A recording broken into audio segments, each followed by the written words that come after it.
Ce soir, on a une invitée qui nous vient de Jérusalem. On accueille Bitya Rosen. Elle a reçu une smicha d'un rabbin orthodoxe, du Rav Landes, en 2016. On va mener donc une étude conjointe.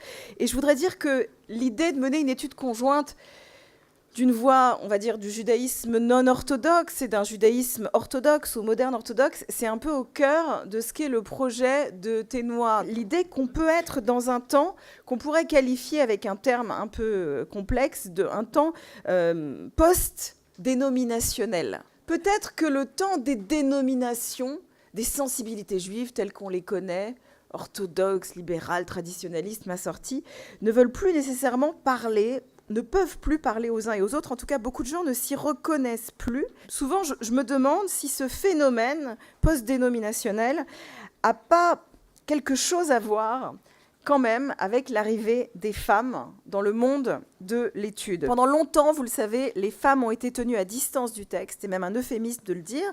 Elles ont été tenues à distance du savoir, parce que les tenir à distance du savoir, c'était les tenir à distance du pouvoir. Et comment est-ce que les rabbins ont justifié ou expliqué ou conforté cette exclusion?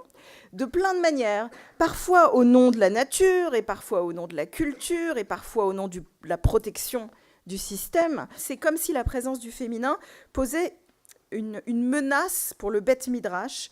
C'est une forme de subversion que l'on redoute, la subversion qu'apporte le féminin, qui risque de faire s'effondrer un pilier du Beth Midrash ou de la famille. Dans le Talmud, il y a plein de personnages féminins.